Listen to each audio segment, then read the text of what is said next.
World's tallest skyscrapers. This is a spectacular bubble indicator. Why? Well, first of all, skyscrapers are never, ever built with 100% equity financing. I've never heard of one. If anyone has, by the way, raise your hand, correct me. I'm happy to be corrected. They're generally built with borrowed money. All right, that's number one. Number two, world's tallest. By the way, anytime I say the word worlds with apostrophe S, I teach my students what should flash in the back of your mind at that point is hubris, hubris, overconfidence, hubris. This time it's different because we've been around long enough. We don't need to be building things that are the world's tallest. That's not rational, right? Think of this building here. This is the Burj Dubai. I'll get into some of the buildings, but the Burj Dubai, 163 stories, half a mile into the air.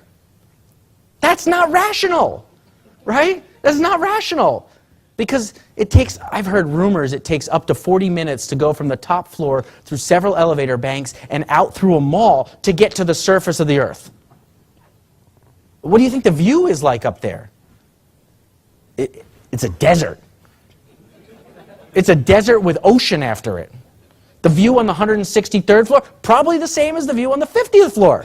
Desert followed by ocean. All right.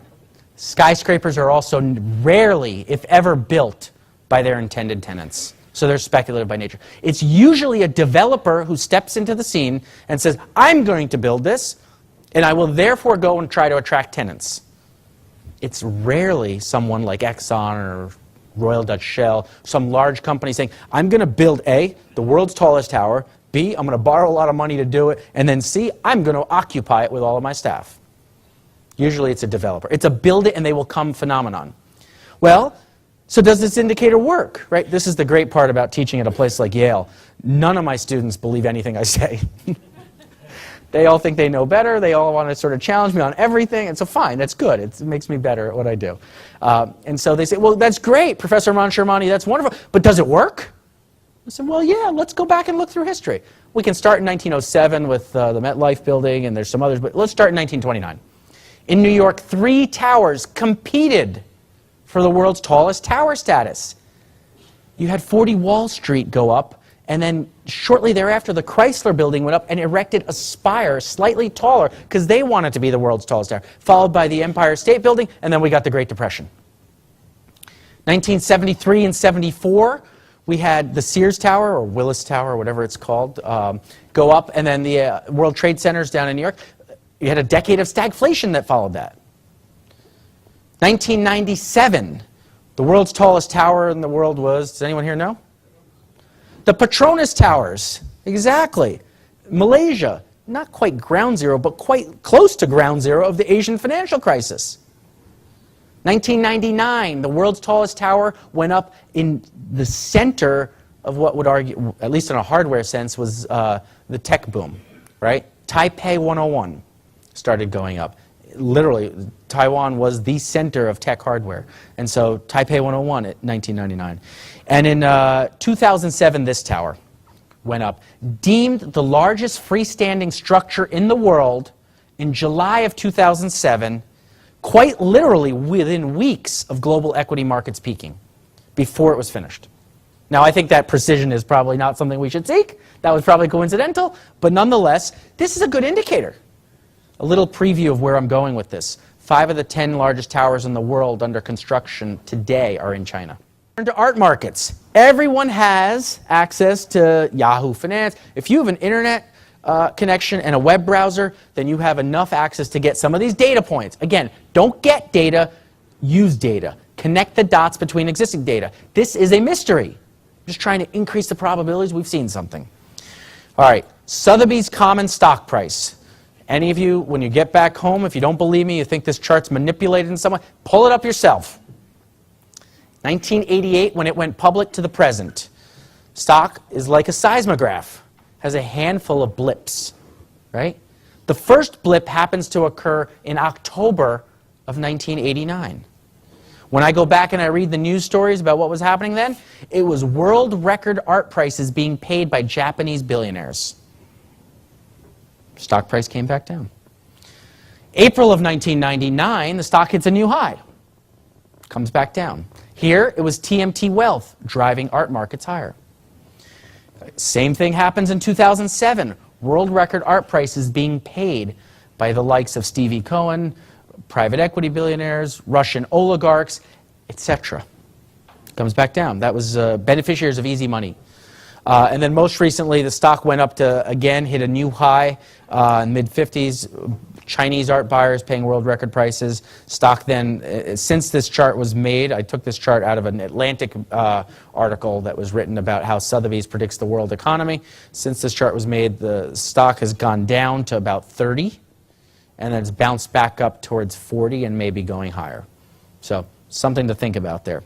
But art markets, and again, good reasoning for this. This is a look at what I believe, this is effectively a leading indicator of leading indicators of confidence, right? Because who buys art at world record prices? Who pays $110 million for a painting? It's probably a business or economic leader in a particular country who's got the wealth to do that. Well, if you're running a big business and you got $1 billion of personal net worth in that business, and that business prospect is slowly turning down on you, you going to go spend $100 million on a piece of art? Probably not. So you start taking your foot off the gas. So you're getting a view, a personal level view of the key decision makers in those economies' confidence. China setting itself up for an investment bust. And so what I'd like to do now is run through each of the 5 lenses I've presented to you, and let's look at some data points that I'm going to give you. And again, this is a mystery. This is one scenario I'm going to put out there. You need to put your probability on the scenario. But nonetheless, I'll discuss this scenario, and then I'll look through the ramifications of the scenario, and then we'll try to tie it all together. All right. So microeconomics. I do apologize. I know all of you, probably no one can see these numbers, so I'll describe them. Again, I think that you're going to get hard copy printouts at the end, so you'll have access to this stuff. And by the way, any of you can feel free to email me for data. I'm happy to share whatever I'm allowed to, etc. But on the left-hand side here is a chart of residential mortgages and loans to developers, effectively a measure of borrowed money flowing into the real estate sector. Right? And so that's risen by roughly 6x over the 2000 to 2010 decade. On the right-hand side is a chart of house prices on a price-to-income ratio basis in China. We've had rising incomes, so this chart actually doesn't show the full impact. It was the only chart I was given permission to reproduce from this National Bureau of Economic Research report, but nonetheless, it shows housing prices are high and rising in most of the major cities, and just to give you some calibration, it shows here that most of the prices are what, sort of high single digits through mid-20s, if you will, on a price-to-income ratio. That compares to the U.S. markets, which peaked at around 6, 6.5, and are currently around 3.5. So just to give you some calibration. Now, why do I think of this as a disturbing dynamic? Because this, to me, is a textbook reflexive dynamic of heading away from an equilibrium. Why? Well, generally what we have here is a banker lending money to a potential buyer. That potential buyer enters the market as an incremental source of demand. That incremental source of demand causes prices to rise. Those prices rising leads to the banker patting himself on the shoulder, says, look at how smart I was. Look at how safe I am. My collateral value just went up and I made a lot of money. I'm going to do it again. So he does it again, creating another source of demand, making prices rise, making him think he's safe and smart, so he does it again. And we've got this dynamic where the bankers are failing to realize that it's the flowing of credit into the sector that's resulting in the price action and the moving in of more buyers. Right? So we could argue for a minute that's a reflexive dynamic. All right, lens 2. Are we seeing any signs of misallocated capital? Are we seeing any signs of overcapacity? And so on the left-hand side here, we've got a picture of the South China Mall. Now, the South China Mall was built to accommodate 1,500 tenants. It's built in Dongguan, China, between Guangzhou and Hong Kong, in what used to be effectively swampland. As of last year, it had 15 tenants. Built for 1,500 tenants. 99% vacancy rate. Okay? As disturbing as that is, more disturbing is the solution to this problem. So the CEO of the mall was interviewed on Bloomberg TV. There's a YouTube version of this. I'd encourage you to find it. This is a mystery. Connect the dots. He was asked in an interview format, okay, you got a big problem. What are you going to do about this? And his solution, really, I can't make this up, was he said, we understand there's a problem, and so we're going to expand to get critical mass. They are building out 200,000 square meters, which for those of us in the Western world is almost 2 million square feet, to get critical mass. If I was writing an illustrated dictionary of boom-bust concepts, I would have that picture under the term easy money. Because I think that's what it is. Someone's financed that. There's been money flowing in there somehow, right? Doesn't seem rational to us.